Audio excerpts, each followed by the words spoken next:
Hello Conquerors, and welcome to today's video. Today we are going to be talking about how you can change your reality by changing your mind and by changing your thoughts. Okay, changing your thoughts will change your mind. Changing your mind will change your reality.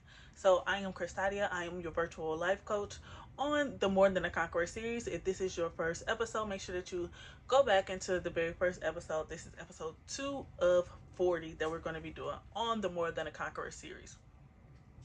So, as I explained, we're going to be talking about how the power of your words, the power of your thoughts can affect your reality. Now, today and every other day, I am wishing you peace, purpose, and prosperity. And without further ado, I want to go ahead and jump into today's video. I don't like to talk for the sake of hearing myself talk. So with that being said, I do want to respect your guys' time because this is going to be a very long series. I want to respect your guys' time and make sure that I am staying on task. So if you see me looking down, it's because I am referencing my notes, right? This is going to be a teaching series. So with that, I have certain things that I want to hit so that we can get you the most impact and breakthrough throughout this series. So we're going to be talking about how powerful your mind is and how changing your thoughts will literally change the trajectory of your life. So if you look at your life currently and you don't like what it is that you see, I want you to take inventory of the thoughts that you let fester in your mind each and every day. I read somewhere and it said that a positive life or a good life does not come from negative thoughts or bad thoughts, right? So if you desire to have a good life, a successful life, however you determine success, right? Because we all have different definitions of what success looks like for us individually. That is not a result of negative thinking. That is not a result of you beating yourself up every day. That is not a result of you're telling yourself, I'm worthless. I will never be good enough. I suck. I always do something. I'm stupid, right? If you want to have the results that you seek to have, then you need the thoughts and the actions that follows. However, you cannot do those actions if your mind is beating you up every single day. Your mind will trick you out of your spot if it's not congruent with the results that you are seeking. The truth of the matter is you cannot have a positive life and a negative mind. Let me say that again. You cannot have a positive life with a negative mindset. Before we get into the thick of it, I did want to introduce myself. I am Christadia. I am a certified life coach, and I am going to be your virtual life coach throughout this series. I am a student of life. I'm a lover of life. I'm a lover of the scriptures of the Holy Bible. So I use all of my life experience from business coaching to life coaching, to just the things that I have learned over my 30 plus years of being on this earth to try to curate a impactful series for you guys, right? A lot of times I get asked how I'm able to do the things that I'm able to do. A lot of times people who have experienced me in real life, and I'm going through something so bad, they would be like, I could never tell that you was going through that, because like you're just, I'm emotionally unfazed, right? Even though there are certain things going on in the background, like my life may be falling apart, I can be a little bit melodramatic, right? Or falling apart to what other people's standards are. Even though I'm in the midst of chaos, I know to keep my eyes on the prize, because there have been so many seasons, there have been so many tests, there have been so many trials, tribulations, and experience that I have had, and I understand that at the end of the day, God got me or He got me, right? And so when you build up what's the word that I'm looking for? When you build up the positivity muscle, right? That's not really what I'm looking for, but having positive brainwaves is a muscle. I have worked those so much that even when certain things come to my doorstep, I'm able to compartmentalize that, right? Because there's no point in me being anxious or fearful over this thing. God tells us that He did not give us a spirit of anxiousness, and He did not give us a spirit of fear. God tells us, do not worry about tomorrow, because today has enough worries of its own, right? And so I just say all that to say, I'm not here to big myself up, that the more that you practice these things, the more that you practice positive affirmations and speak life into yourself, it will start to become natural. so that when chaos hits your doorstep, because it will hit your doorstep, you are more battle ready, if you will, to take on those things that we deem as negative experiences or bad experiences or ugly experiences. You'll be able to deal with those things better. In fact, there was a study that was done that said that people who have a positive mind frame, or people who practice positive affirmations, that when things in the workplace is stressful, they have a lot less fear and anxiety. If you struggle with anxiety, I will bet all the money in my bank account that you also struggle with negative self-talk, because the two and two go together. Okay. uh Back when I was a police officer, they used to tell us that you always revert back to the worst level of your training. So, meaning, if I'm going to be into a stressful situation, I mean, police work, a lot of it, 90% of it is high stress, right? So, we used to have combat techniques that they used to teach us. Of course, they would teach us how to go to the range. They would give us taser training, all the use of force training, right? And whatever your lowest level of performance is, when you are under stress, you will go down to your lowest level of training. Why am I telling you this? In order for me to put that into an analogy when it comes to your mindset, think about it when you are in a high stress situation.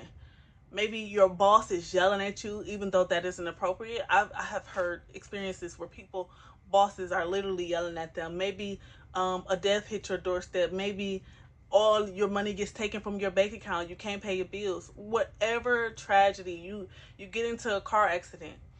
Whatever your baseline is, you will revert back to that during those stressful situations. So if you are normally a pessimistic person, during those times you are going to panic. I mean, it's going to almost be as if it's World War III in your mind.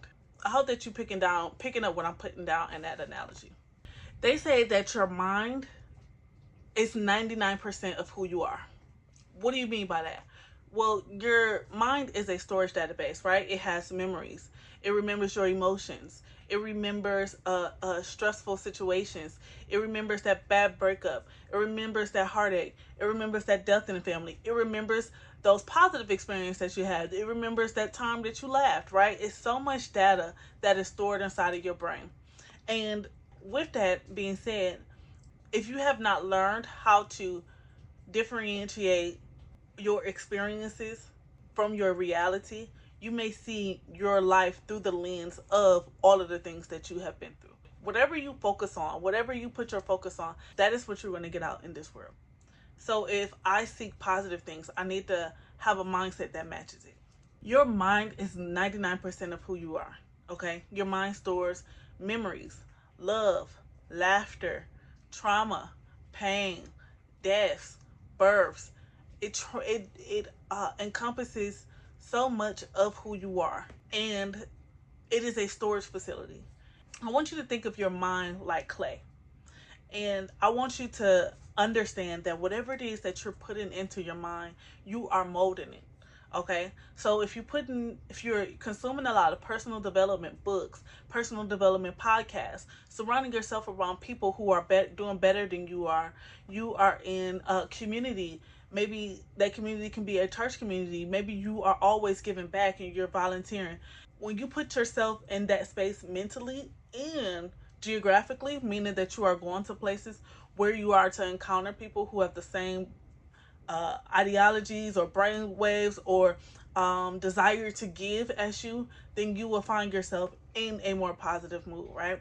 Now, if you are always a negative Nancy in your brain and you are always, when you get on TikTok, every time you're on TikTok, it's something that's making you sad, and your algorithm is full of depressed videos and it's giving you anxiety every time you open up your phone, you're going to attract bosses who may even trigger you and trigger your anxiety as well. And then you're going to have to go home to a house that is a reflection of your thoughts. It's because your mind looks to affirm itself.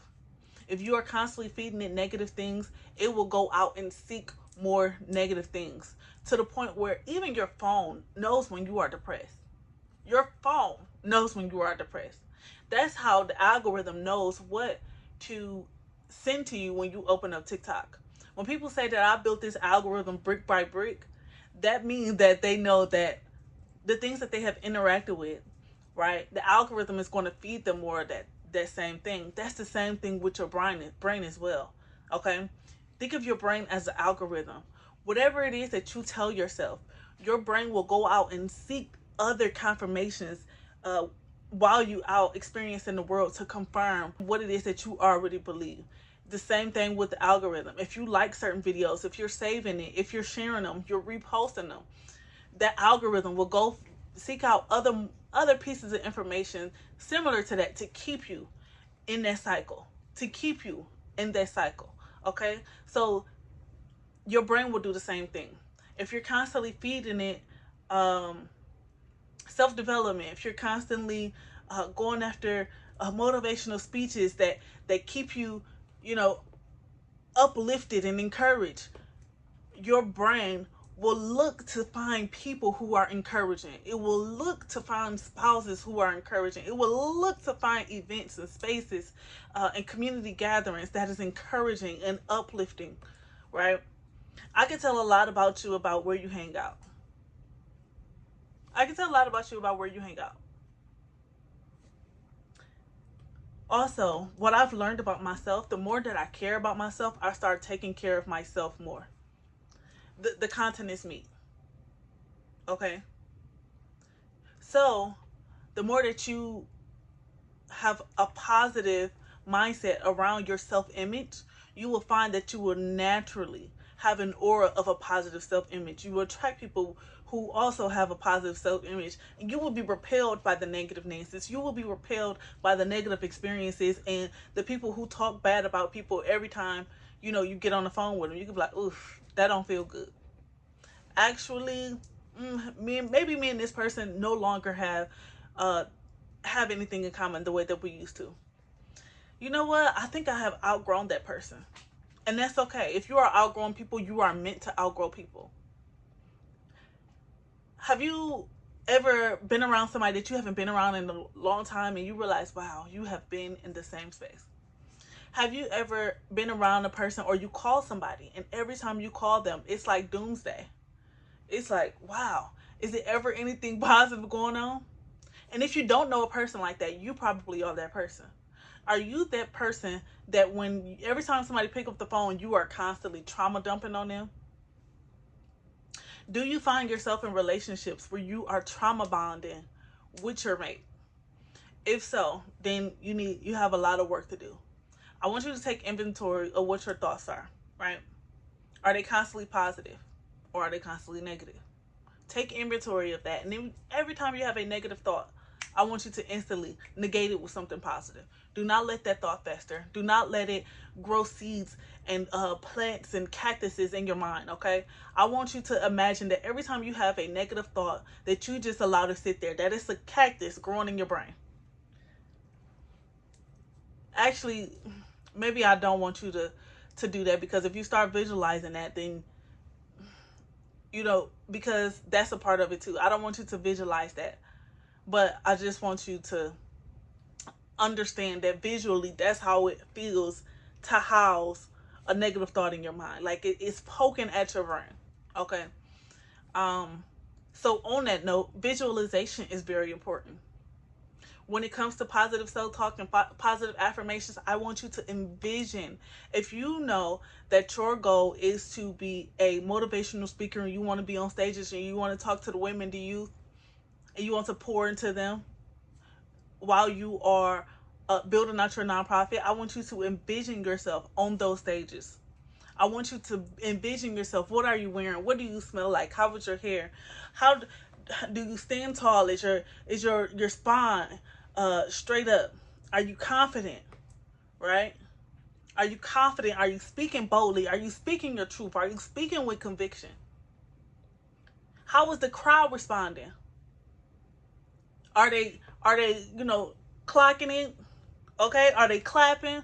Are they encouraged? Are they crying? Are they moved? Are they uplifted? Are they encouraged? Are they giving you a standing ovation? I want you to envision your future self and what that looks like for you.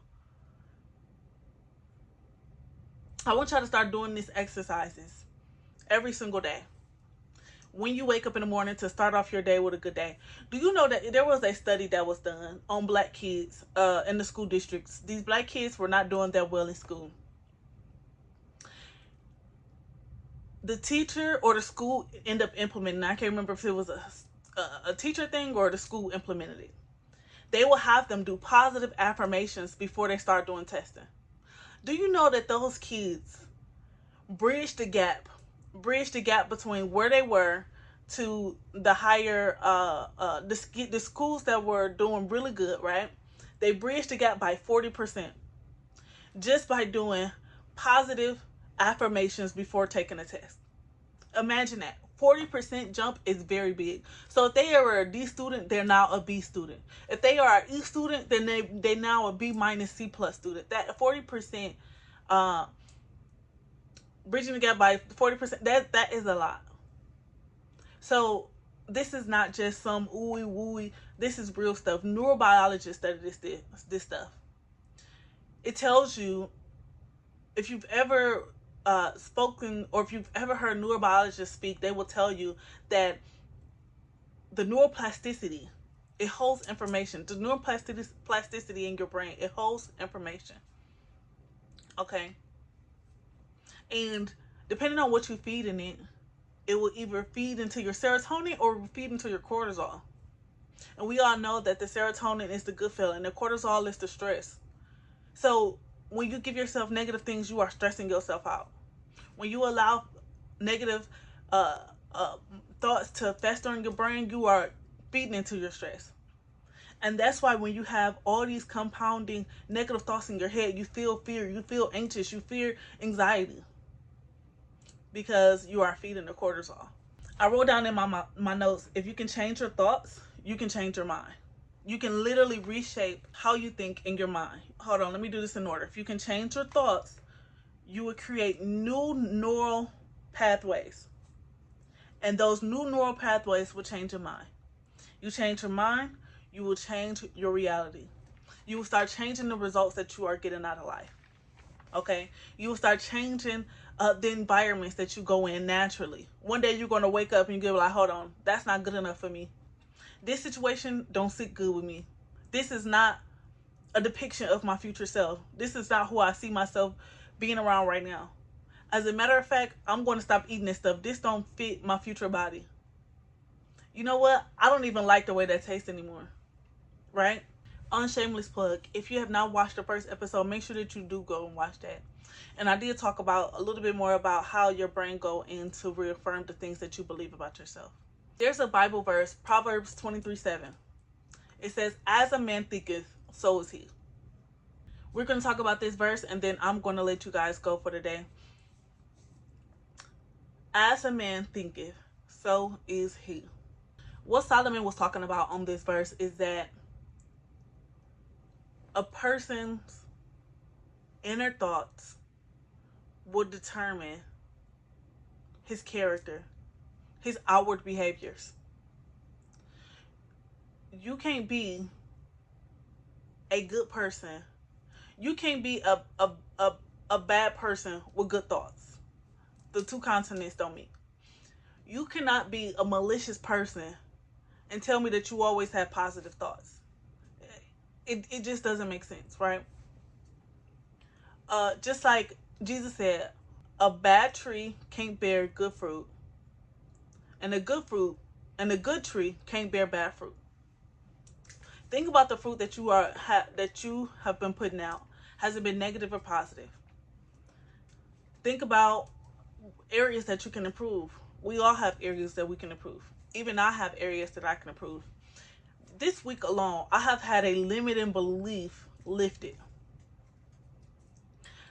I had a limited belief lifted on a particular type of client. And I'm like, you know what? I don't want to seek out this industry, or I don't want to prospect on this sales vertical because it's a lot more complex to deal with, right? So let's just say, for instance, if I wanted to provide consulting for a particular business or industry or sales vertical, right? I felt like a certain industry was just a lot more complex, that the sales cycle was going to be way too long, that it wasn't going to be worth me seeking, right? Do y'all know that ever since I closed that one deal, if I tell y'all the amount of money that was closed on that deal, some of y'all, it's not even heard of. Um, and it wasn't the amount of the service and/or product that was. Hold on, y'all. My dog is being needy. It wasn't even the price of the service and product that I was providing that I was worried about. Cause listen, the price is the price. One thing about me, I will slide you that invoice, and I don't feel a way about it. Y'all, excuse me. My dog is here. She being needy right now. However, to me, that sales industry was a bit intimidating because I'm like, it's going to be so many executives who's going to have to see it and sign off on it before I will get a yes. Listen, when I tell you, I'm like, you know what? I'm just going to go for it. I'm just going to go for it. They were on my prospecting list. I'm going to just go for it. When I tell you, I have had such a seamless experience. The communication was flawless. So much so, I mean, phone calls back to back. Hey, we got a meeting. Okay. What other questions you need? I'm answering the questions. I mean, we're calling each other multiple times a day. Within a week, we closed this deal. 5-figure deal. Within a week, we closed this 5-figure deal. And you know what that made me think? Hold on, wait. Hold on, wait. Oh yeah, no. I know exactly how to go about this. Now it builds my confidence, right? And I say, you know what? That just killed my limiting belief. They just killed my limiting belief. So now my whole prospect list are of prospects who look just like that avatar, right? We call it an avatar. And now that's my main prospect list at this point. I used to target a different sales vertical, and I was like, hey, let's just open it. Let's just bust it wide open, right? A lot of times, people will tell you to niche down, and I do niche down to a sense, but at the end of the day, the niche is whoever gonna cut the check. That's my client avatar. Whoever cutting the check. Okay, I'll digress a little bit. But I said all that to say, to give y'all a real life example on how this week my limiting belief has been exacerbated. Right? God, show me how good it can get.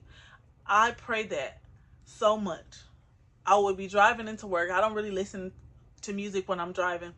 I'm usually in silence if I'm not on the phone with somebody. God, show me how good it can get. I wish we could pinpoint that one prayer. Hey, God be like, oh, yeah, remember that prayer that you prayed June 17th, 2002? Yep, here you go. Right? Like, you'd be like, oh, dang, 3 years later, let's go. But anyways, y'all, I pretty much got all of my points across in regards to how changing your thinking can change your life. I do have another example. I remember when I first went to Central Michigan, when I was going to college, they had put me inside of this class. I can't remember what the class was about, but it essentially taught you how to study. They was concerned about my academics, if you will. So my counselor put me in this class. It was because the education system, the FCC came from FCC, Flint Community Schools, didn't have a strong curriculum, right? A lot of people who have been to urban, like a school system similar to mine, will understand what I'm talking about. When I got into college, I did not feel prepared, if you will. Even though I did good in that school district, compared to my peers in other school districts, I was behind. I was behind.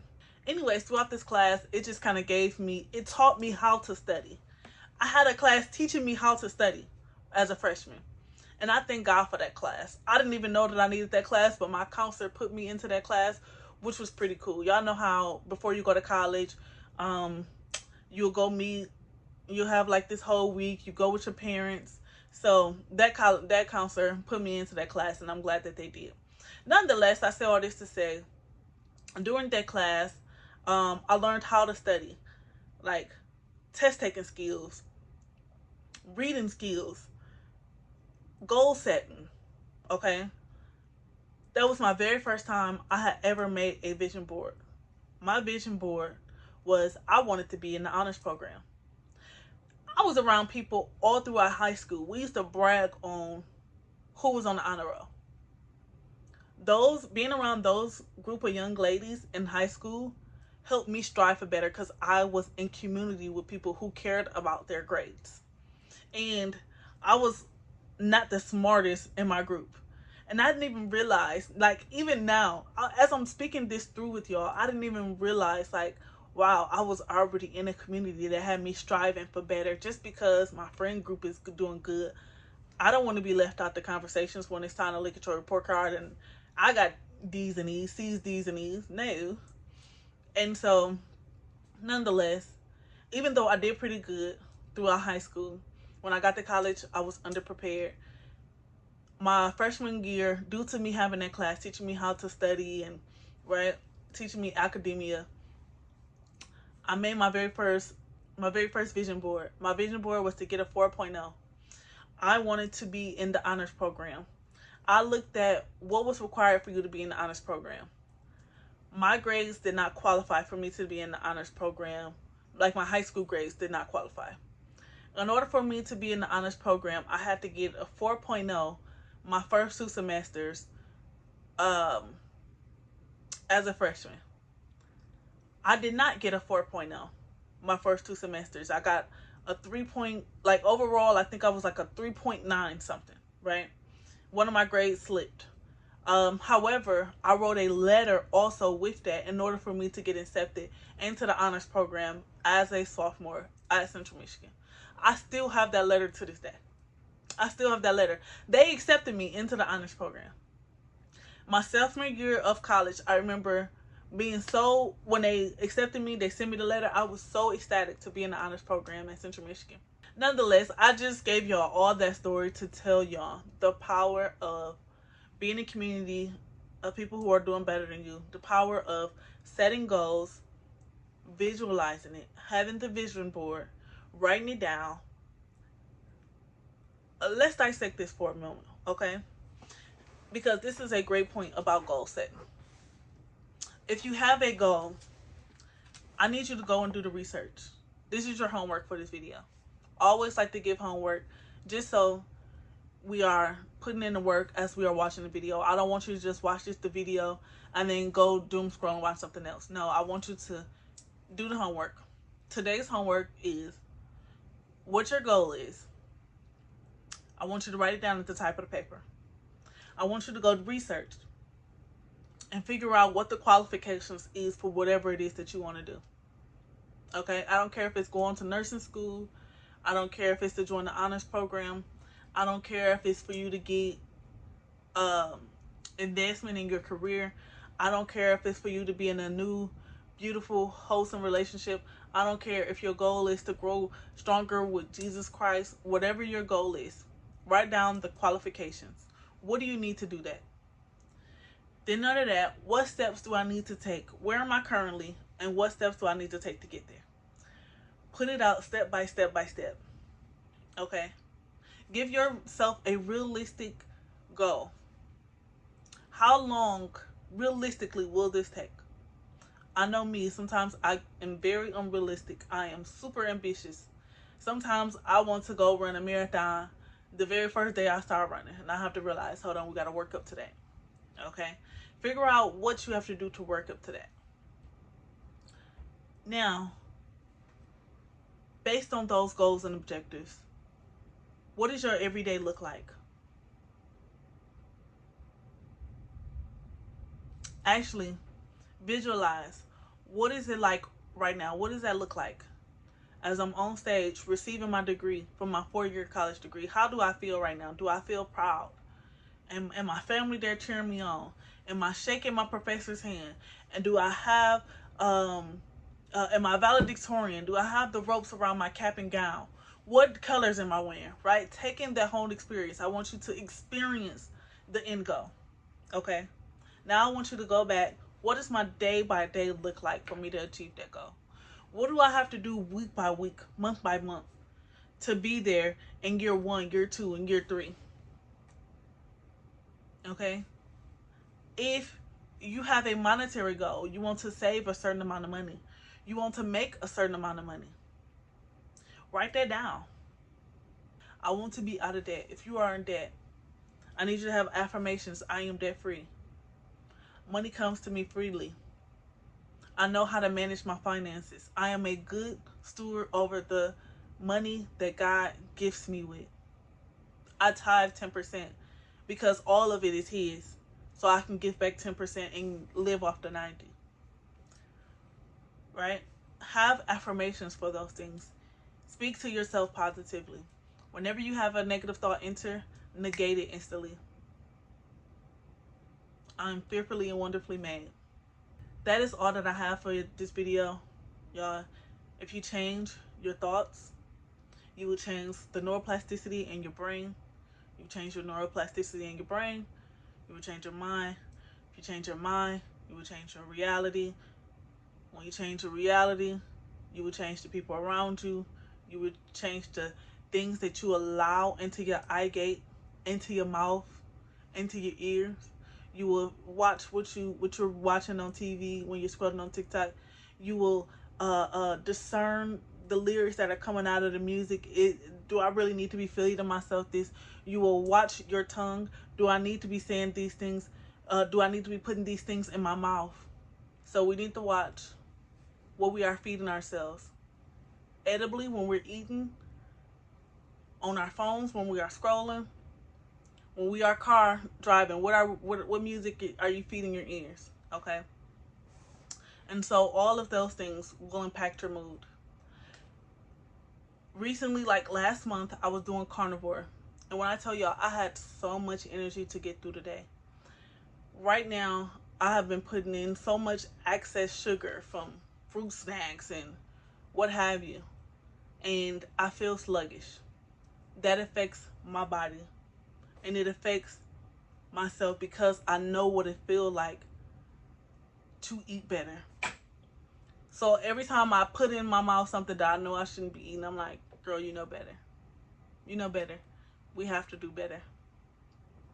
And so I'm going to end this video off with that. Make sure that you guys do the homework. If you are in the state of Michigan and you are interested in getting therapy, I am not a therapist, but I do have 2 therapists who have opened up their calendars. They are willing to meet with you if you are dealing with some type of trauma, but they are only licensed in the state of Michigan. And so with that being said, if you are, go ahead and email me at morethanconquerorcoaching@gmail.com. I will get you connected to those therapists. If you are interested in joining my More Than a Conqueror group chat, the link will be in the bottom. We are on School, SKOOL. That is the More Than a Conqueror life coaching series. Everything will be linked down below. If you have any questions, email me. But yeah, you guys, thank you so much. Until next time, I'm wishing you peace, purpose, and prosperity.